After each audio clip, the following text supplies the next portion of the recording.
Deputies at the Brown County Jail will not face charges in the death of an inmate. Zachary Goldson died in October of 2013. He was found hanging in his jail cell, but the coroner ruled his death a homicide. Now, details of a state investigation are being released. Local 12's Rich Jaffe is live in Georgetown with the results. Rich. County deputies and sheriff's officials here at the Brown County Sheriff's Office breathing a big sigh of relief today after being cleared from possible responsibility in the hanging death of a jail inmate. This is just the latest chapter in a long-running feud between this office and the coroner. Just before noon today, the Attorney General's Special Prosecutor Woody Breyer walked into the Brown County Courthouse to present the grand jury and state's findings to Judge Scott Gusweiler. Their findings are that the October 2013 hanging death of jail inmate Zach Goldson was a suicide, not a homicide, as determined by County Coroner Judith Varnau. It's like a small knit family.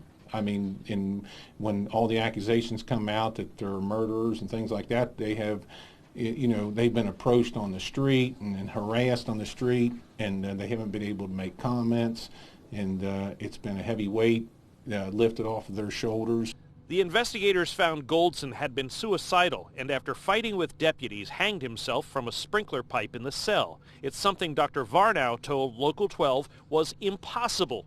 The report also points out that when the Montgomery County coroner found the death consistent with suicide, Varnau disagreed, and when Dr. Varnau declined to meet with investigators and discuss the evidence, the Montgomery County coroner removed the cause of death line from his report.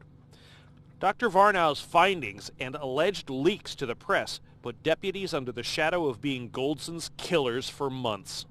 It's something for which the sheriff says the coroner should be prosecuted.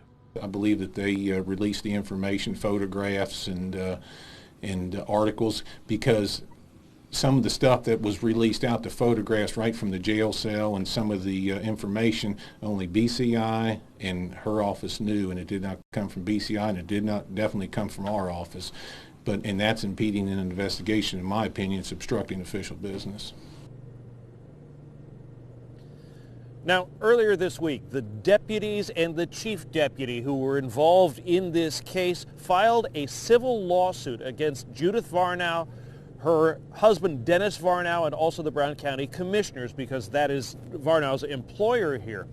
And that lawsuit is looking for major damages. I spoke this afternoon with their attorney, and he believes the findings in this case provide considerable ammunition for the claims coming from the Brown County Sheriff's Office, deputies, and the chief. In addition to that case, Judith Varnau, the coroner, is also the target of two additional lawsuits. Those are filed by families of people who died in this county, and they allege that Varnau did not do her duty in taking care of those cases. So that's three lawsuits at this point. Remains to be seen if she will be prosecuted criminally for what the grand jury and BCI found, but that is also a possibility that is hanging out there. In Brown County, Rich Jaffe, Local 12 News. Cammie? And I know you'll stay on top of it, Rich. Thank you.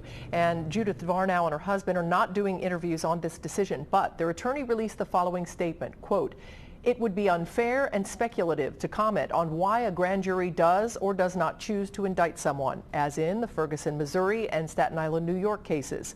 They have their reasons, and the failure to do so only means they chose not to do so, not why.